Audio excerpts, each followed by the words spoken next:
empezando a grabar. Entonces, la válvula mitral, válvula tricuspidea. La válvula pulmonar es esta que ven acá, que está a la salida del ventrículo derecho, que es la que divide, de hecho, el ventrículo derecho de la arteria pulmonar, y la válvula aórtica del ventrículo izquierdo hacia la arteria aorta. ¿Y para qué sirven las válvulas? Si yo tengo un dentífrico que aprieto y tiene un solo agujerito, sabemos que va a salir por ahí el dentífrico. Si el dentífrico, en cambio, tiene dos agujeros, uno en cada punta, y aprieto, va a salir por los dos lados. Yo no quiero que salga por dos lados, yo quiero que salga por uno. Lo que hace esto, entonces, es hacer que la sangre circule en un solo sentido. Y en el sentido de las aurículas a los ventrículos y de los ventrículos a las arterias. Entonces son válvulas que cuando se contrae, por ejemplo, el ventrículo izquierdo, se abre la válvula aórtica para que pase la sangre a la aorta. Cuando se relaja el ventrículo izquierdo y la sangre tiende a volver, se cierra esa válvula. Es como una puerta de molinete de los que tenemos en muchos lugares públicos, a donde uno puede pasar hacia un lado, pero cuando intenta volver se traba. Es exactamente igual el mecanismo.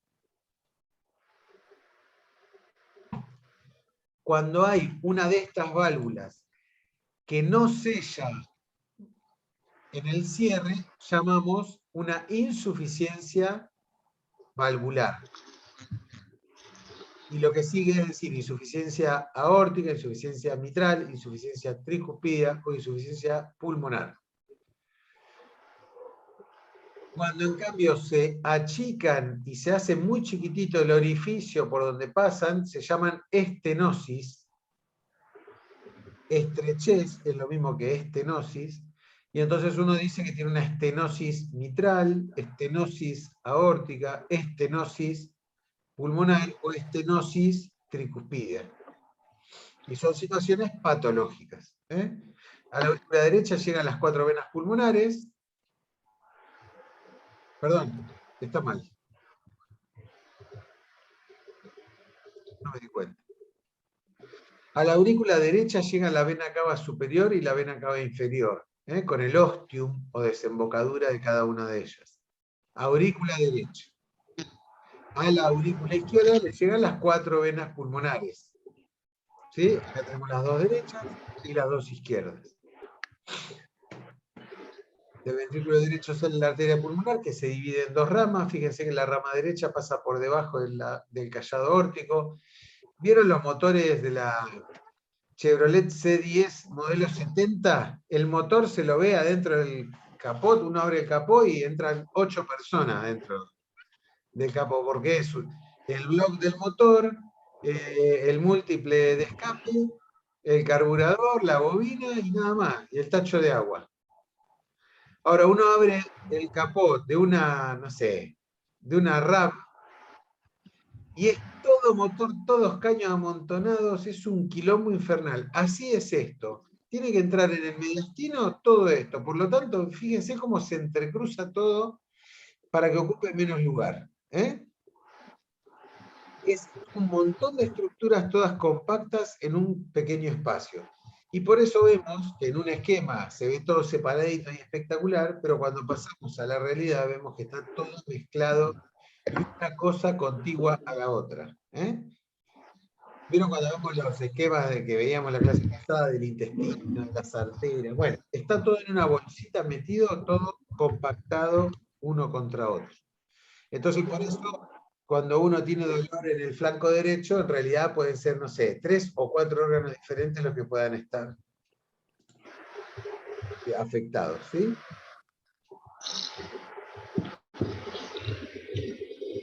Hay alguien que tiene encendido el micrófono.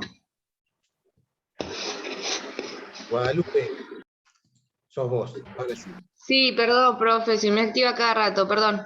Dale, dale. Bueno, esta es la anatomía esquemática entonces del corazón. Bueno, todo lo que vimos recién. A ver si me olvidó algo. Bueno, lo que mencionaba hoy, que no hay conexión entre el lado derecho e izquierdo del corazón. Fíjense, acá tenemos una vista desde la base del corazón vamos a llamar cuando lo vemos a las aurículas. Esto es posterior, esto es anterior, perdón, esto es posterior, es como si estuviera boca abajo. El paciente lo estamos viendo de la cabeza a los pies. Esto es posterior, esto es anterior. Acá vemos cómo están las válvulas tricuspídeas semilunares, que son las de las arterias aorta y pulmonar. Pulmonar está hecha en azul. Y acá vemos el lado izquierdo, la válvula mitral, que tiene dos valvas. ¿Ven? La válvula está compuesta por dos valvas. Y la válvula auriculoventricular derecha, o válvula tricuspídea, está compuesta por tres valvas. Una valva anterior, una posterolateral y una posteromedial. Acá estamos viendo la aurícula derecha, que está retirada a la pared, pero sería que como que la estamos viendo desde la aurícula. Y la aurícula izquierda, fíjense, más grande y recibiendo las venas pulmonares.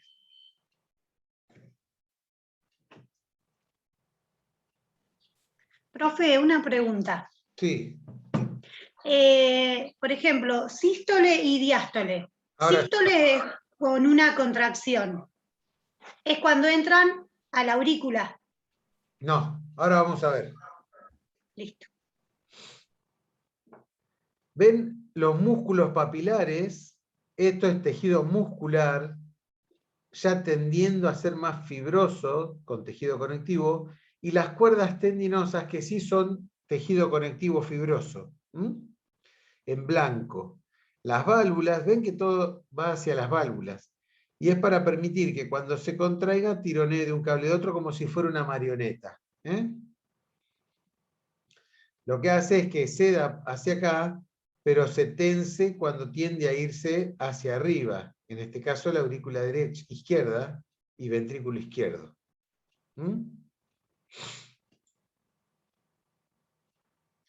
Vamos a ver el tejido cardíaco. Fíjense, el pericardio es una doble capa serosa que envuelve externamente el corazón, ya se los mencioné.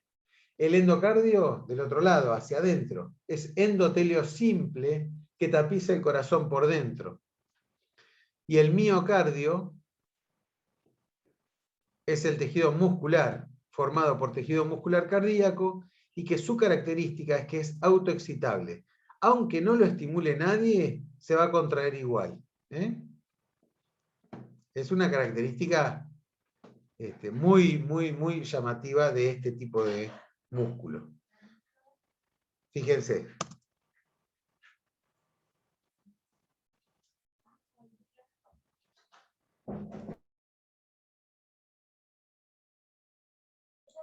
Entonces vemos... No se le escucha, profe. Sí, sí, ahí estoy.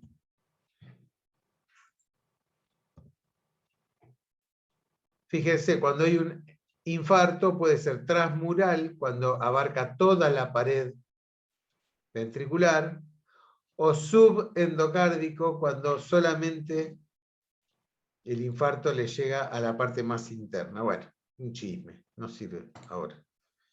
Este es un corte histológico donde se ven las diferentes partes de las fibras del músculo cardíaco. Estos siempre los oscuros redondeados tendientes a ser fusiformes o alargados son los núcleos, y estas son las miofibrillas, el citoplasma de esas células, que se van a contraer y traccionar hacia el centro y entonces se acortan. Acá ven, está el esquema, este es el pericardio. Esto, si uno tiene que operar el corazón, hay que abrir el pericardio. Se abre así y uno ahí tiene a la vista, entonces, esquemáticamente, las arterias coronarias, la grasita que va por los surcos, el músculo y los grandes vasos. Y el pericardio, líquido pericardio Profe, y le epicardio... hago una consulta. Sí. Cuando usted hoy decía que había un líquido entre uno y otro, ¿no es cierto? Cuando abren eso para operar, después que ese líquido se fabrica de nuevo solo? ¿Cómo funciona eso?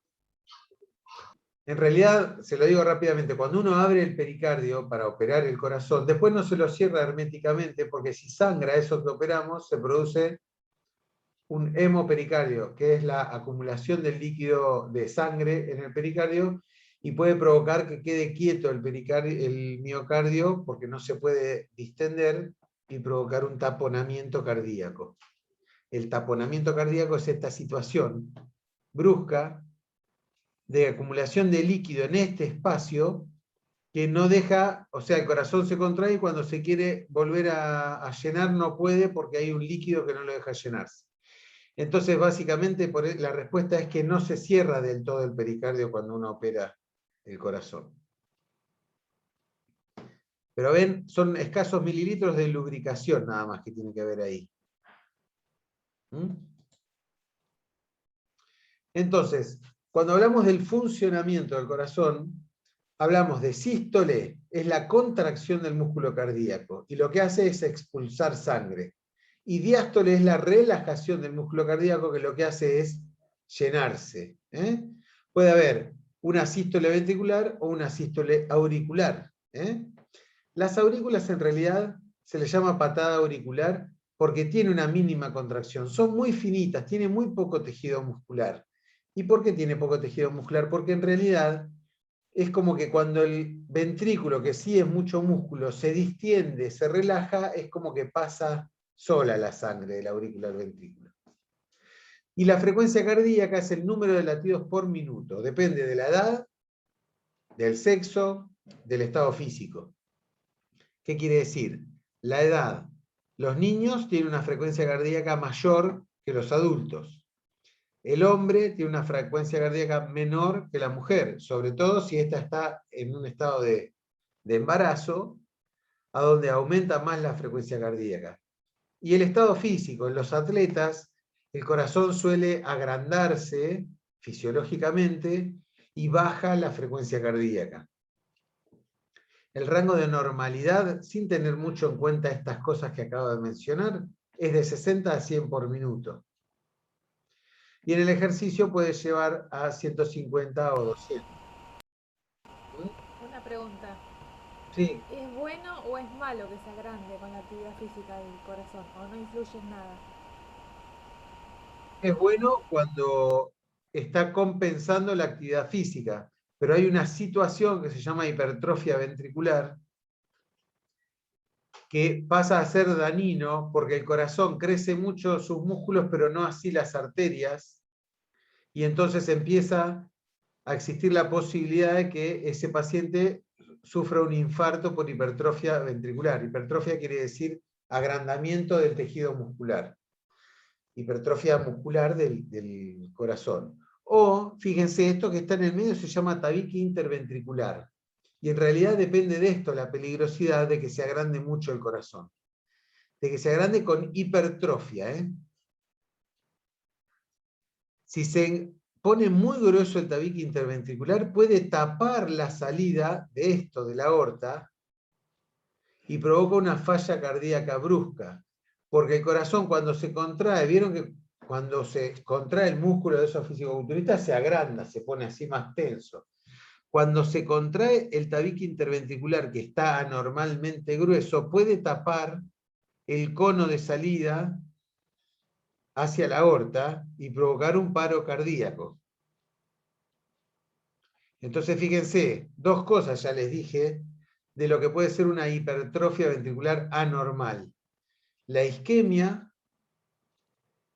el taponaje al tracto de salida del ventrículo izquierdo, que es lo que va hacia la aorta, y una tercera posibilidad es que tenga un defecto de llenado. Está tan grande el músculo que no se llena bien. Entonces provoca una insuficiencia cardíaca. Hay muchas personas que tienen que dejar de hacer deporte bruscamente porque se les detecta esto. Y muchas otras se les detecta cuando los sacan patitas para adelante de una cancha de fútbol o de un lugar de entrenamiento. Te hago una pregunta, Mariano. Sí, ¿Retorna a su tamaño normal ¿O ya queda agrandado? En muchos casos retorna, perdón, en pocos casos retorna a su tamaño normal. En muchos casos después queda como una situación de patología permanente. Para eso hay medicación. Por ejemplo, los bloqueantes cálcicos y los beta bloqueantes, que son medicaciones que frenan tanto la contractibilidad como la frecuencia cardíaca, pueden hacer volver hacia atrás esa hipertrofia ventricular. Se ve también en la hipertensión arterial, que es la causa más frecuente de hipertrofia ventricular. Al tener una presión arterial aumentada de manera permanente, perdón, el corazón se hipertrofia. Por un lado es un signo de hipertensión arterial crónica de larga data, pero por otro lado es un trastorno que hay que tratar de solucionar o de regresionar, y entonces por eso se medica para bajar la presión arterial por un lado, pero también para que se le dice el remodelamiento cardíaco, cuando vuelve a un estado normal. Ahora les preparé, acá recién porque me había olvidado ponerlo en esta clase anoche, que lo estoy modificando. Camila, ¿querés enseñar en tu clase?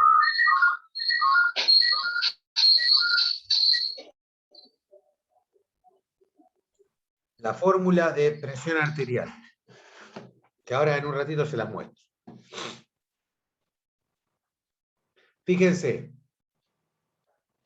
entra sangre a la aurícula derecha, perdón, acá la azul, sangre carbooxigenada. En la diástole ventricular, que es cuando ven que se agranda, que se relaja, pasa la sangre de la aurícula derecha al ventrículo derecho, y cuando se contrae el ventrículo derecho abre las válvulas y pasa a la arteria pulmonar. Mírenla un poquitito.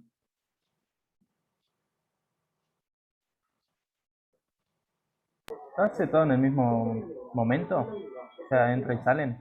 Ah, como estás viendo ahora, un poco más rápido. Exactamente.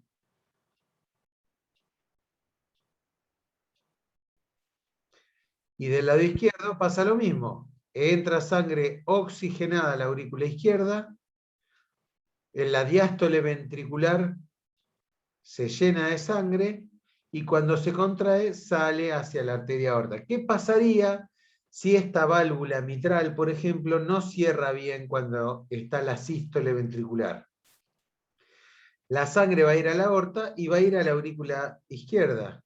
Por lo tanto, se empieza a sobrecargar el sistema, a aumentar la presión y provoca salida de líquido por aumento de la presión hacia el pulmón. Profe, ¿puede ser que siempre quede como un poquito de sangre Sí, sí. en la aurícula?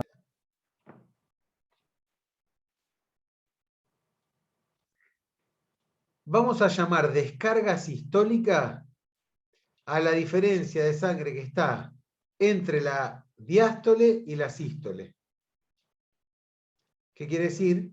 La descarga sistólica es lo que expulsó el ventrículo en un latido. El ventrículo izquierdo hablamos. Si nosotros decimos, ¿cuánto es la descarga sistólica? 50 mililitros, por ejemplo. De una persona de 70 kilos. Entre 50 y 60 mililitros. ¿Y cuántas veces latió en un minuto? 60 veces. Entonces, ¿cuánto tengo? 3.6 litros en un minuto. Y eso es el gasto cardíaco de esa persona. En ese momento, ¿no? Lo normal son 50 mililitros. Y entonces llamamos que tenemos un volumen minuto cardíaco o gasto cardíaco de entre 2,5 y 3,5 litros por minuto. Entonces ahí les di una fórmula de la que les voy a dar después. El gasto cardíaco o volumen minuto es igual a la descarga sistólica multiplicado por la frecuencia cardíaca. ¿Y en qué situaciones aumenta o disminuye? Por ejemplo, durante el sueño va a disminuir el gasto cardíaco, porque estamos al mínimo del gasto metabólico. Disculpe, profe, ¿cómo dijo?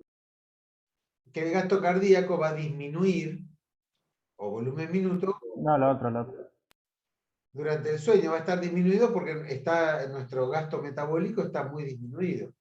En cambio, si salimos corriendo porque nos corre un pitbull, nuestro gasto cardíaco tiene que aumentar bruscamente porque necesitamos mucha sangre y mucho oxígeno para correr. Por lo tanto, ¿qué va a aumentar? La frecuencia cardíaca de 60 a 120, por ejemplo. Por lo tanto, la descarga sistólica que se mantenga, supónganse, en 50 mililitros, pero ahora sube a 150 la frecuencia cardíaca, entonces vamos a ver aumentado bruscamente a 7 litros el gasto cardíaco. Pero agreguemos algo, la descarga sistólica también se aumenta en una situación de peligro de aumento brusco del gasto metabólico. Por lo tanto, no solo aumenta la frecuencia cardíaca, sino también aumenta la descarga sistólica. Entonces, fíjense cómo se van modificando todos los factores conjuntamente cuando hay un aumento de la demanda de metabolismo, de oxígeno. Profe, la fórmula entonces era gasto cardíaco igual Sí, a después descarga sistólica. gasto cardíaco ok. igual a descarga sistólica por frecuencia cardíaca. Ahora se la muestro, porque me olvidé de hacer un slide con eso. Entonces, la diástole es la sangre desoxigenada entra a la aurícula derecha, la sangre oxigenada entra a la aurícula izquierda. Las válvulas auriculoventriculares se abren una vez que llegó a llenarse las aurículas. La cista auricular es lo que les decía como la patadita auricular, es muy poquito lo que se contrae. La sangre pasa de la aurícula al ventrículo. Ahí lo tenemos, en el gráfico, es la primera. Sístole auricular, y ahora empieza sístole ventricular. Fíjense, se llenó los ventrículos cuando pasó de la aurícula al ventrículo, y ahora se contrae. Los ventrículos se cierran las válvulas auriculoventriculares para que no vuelva a las aurículas, y se abren las válvulas semilunares para que pasen hacia la arteria pulmonar y hacia la arteria aórtica. Ese es el ciclo cardíaco. Entre sístole y sístole, ¿qué pasa? Ese es el ciclo cardíaco. Y se los puedo pedir que me lo expliquen, porque lo tienen que saber perfectamente. Entonces, Cacho, decime, ¿cómo es? ¿A qué denominamos ciclo cardíaco? Bueno, a la sucesión de eventos que se dan entre sístole y sístole ventricular. ¿Y cuáles son? Y ahí terminó. Cuando sucede el ciclo cardíaco, este flujo sanguíneo con el cierre de las válvulas provocan ruidos que nosotros los percibimos en la auscultación. La auscultación es la percepción de los ruidos cardíacos o de la entrada de aire en los pulmones, por ejemplo, o de los ruidos en el abdomen del triperío, mediante el estetoscopio. Ustedes todos ya habrán visto alguno. Uy, esperen un segundo.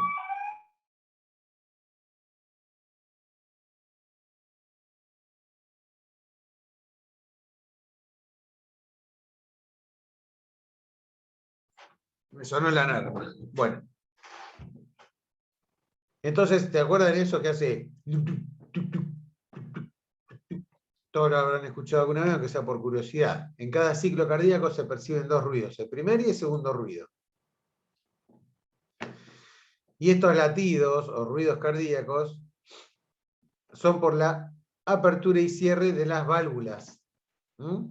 El primer ruido corresponde al inicio de la sístole ventricular, y lo que se escucha son los cierres de las válvulas tricuspidea y mitral, auriculoventriculares.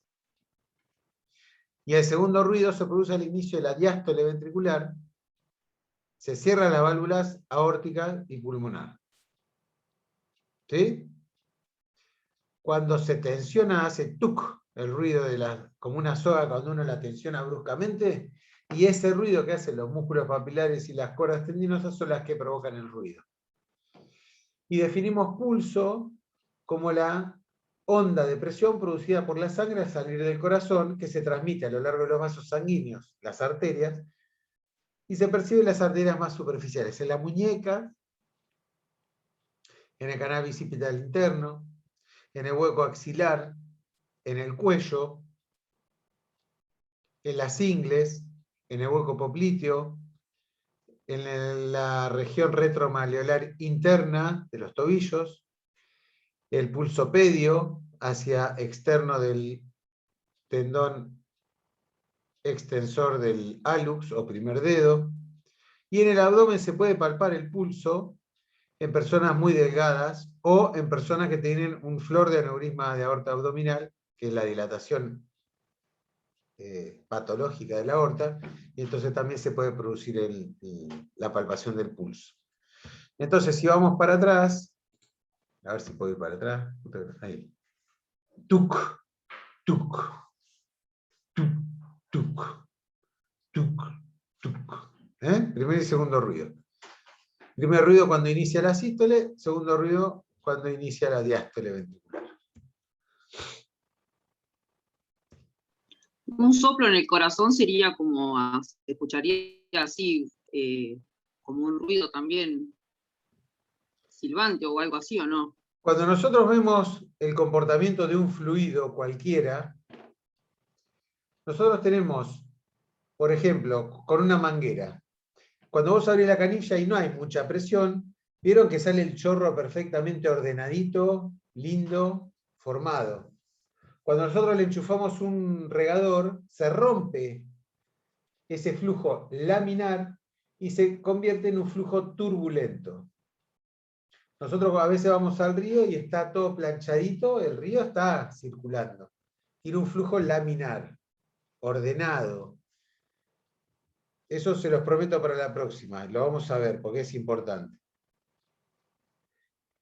Cuando esa circulación se altera, porque aumenta la velocidad de flujo generalmente, o porque algo se interpone y desordena ese flujo laminar, se transforma en un flujo turbulento. Ese flujo turbulento provoca un sonido a la auscultación que se denomina soplo. Si nosotros nos apoyamos el estetoscopio en una arteria, no vamos a escuchar nada porque el flujo es laminar. Si esa arteria tiene algún problema, por ejemplo, que se estrechó o que tiene un cuerpo extraño adentro o un tumor, va a hacer que el flujo sea turbulento y entonces vamos a escuchar como un soplo. Entonces, ¿qué es el soplo? Es la sensación o percepción auscultatoria del flujo turbulento en una arteria o en el corazón. Se suele dar, en general, cuando hay alguna enfermedad en el corazón, ya sea una insuficiencia o estrechez de una válvula o una comunicación anormal entre una arteria y una vena, o entre ventrículos o entre aurículas, a donde se escapa un poco de líquido, de sangre, y provoca este sonido. Y ya que estamos, les digo que es un frémito, con F de foco, frémito. Es la sensación palpatoria del flujo turbulento o del soplo auscultatorio, ¿sí? Es muy común que, por ejemplo, en los chicos, que me ha pasado con mis hijas, de que te digan que tienen un soplito, que eso puede ir con el desarrollo. ¿Eso es algo que ya viene de nacimiento? ¿Cómo es eso cuando le sucede a los niños? En el desarrollo, en los embriones y los fetos, digamos, cuando se están desarrollando dentro de la panza materna del embarazo, tienen los tabiques interauriculares, interventriculares, están incompletos. Y se tiene forámenes, que se llaman, el foramen primum, secundum, que son agujeros que comunican, porque el corazón inicialmente es uno solo, no izquierdo y derecho, sino uno solo, que luego se va dividiendo con el crecimiento de los tabiques. Este crecimiento de los tabiques va provocando que se vayan cerrando esas comunicaciones entre el corazón izquierdo y derecho, y muchas veces pasa, sobre todo en las aurículas, que haya un foramen o una comunicación interauricular que luego se cierra. Eso es un ejemplo. Otro ejemplo es que las válvulas y las arterias y el corazón van creciendo y mientras tanto van teniendo flujos turbulentos que luego se corrigen generalmente en la pubertad. Entonces puede ser que haya soplos inocentes, que se les llaman, cuando es en los chicos a lo largo del desarrollo. Les muestro la fórmula.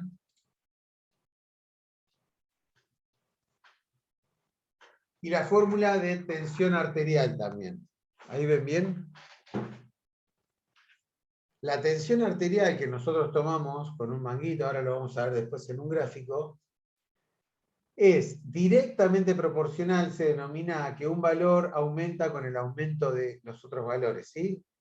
La presión arterial, o tensión arterial, mejor dicho, tensión arterial, es el gasto cardíaco, que ya lo vimos recién, ¿cuál era la fórmula? Gasto cardíaco es la descarga sistólica multiplicado por la frecuencia cardíaca, o sea que el gasto cardíaco es directamente proporcional a la descarga sistólica y directamente proporcional a la frecuencia cardíaca, multiplicado por la resistencia periférica. La resistencia periférica lo dan las arteriolas. ¿Se acuerdan? Las arterias se van dividiendo, son arteriolas. La arteriola, dentro del árbol arterial en general, son las que tienen una mayor capa muscular y las que se contraen y se relajan con mayor diferencia, ¿eh? Entonces, vemos que si aumenta la resistencia periférica, aumenta la presión arterial. ¿Cómo aumenta la resistencia periférica? Con la vasoconstricción, con la contracción de la arteria, porque disminuye el radio de la arteria y aumenta entonces la resistencia. Si nosotros tenemos una manguera de 1 pulgada y una manguera de 1/4 de pulgada, esta última va a tener mucha mayor resistencia a la salida de agua y nos va a quemar la bomba probablemente. La resistencia periférica también se puede dar por las características de la sangre. Una sangre muy espesa también puede aumentar la resistencia periférica.